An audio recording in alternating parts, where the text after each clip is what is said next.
युद्धाच्या काळात आम्ही भारतासोबतच, केंद्र सरकार भारताचं हित आणि शांतीच्या बाजूनं, चर्चा आणि संवादच युद्धावर मार्ग. TV9च्या समिटमध्ये पंतप्रधान मोदींकडून देशाची भूमिका स्पष्ट. भारत आज आव्हानांना टाळत नाही तर टक्कर देतो. जगात भारताची तेजीनं विकास करणारी अर्थव्यवस्था. TV9च्या समिटमध्ये पंतप्रधान मोदींनी सांगितला विकसित भारताचा रोडमॅप. भोंदूबाबा खरात प्रकरणावरून विधानसभेमध्ये काँग्रेसचा स्थगन प्रस्ताव.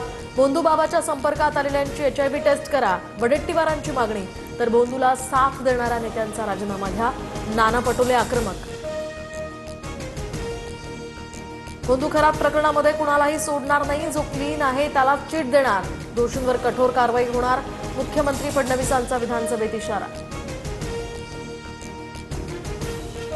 नाशिकमध्ये खरातच्या कार्यालयाची क्राईम ब्रांचकडून तपासणी. कॅनडा कॉर्नर परिसरातील ओकस कार्यालयाची तपासणी. पीडित महिलांसमोर पोलिसांकडून गुन्ह्यांचा पंचनामा.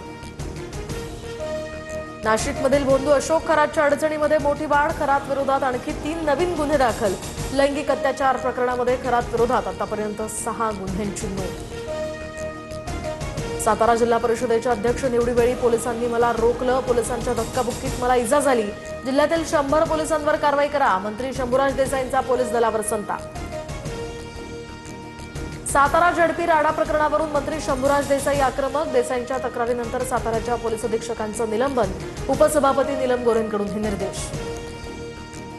सातारा जिल्हा परिषद राडा प्रकरणाची योग्य ती चौकशी केली जाईल. वस्तुस्थिती तपासूनच योग्य कारवाई करू. मुख्यमंत्री फडणवीसांचं या प्रकरणावर आश्वासन. नाशिकमध्ये शेतकरी आक्रोश मोर्चा दरम्यान बच्चू कडू आक्रमक. कडूंनी येवला प्रांताधिकारी कार्यालयावर कांदा फेकला. संतप्त शेतकऱ्यांचाही कांदा फेकत निषेध.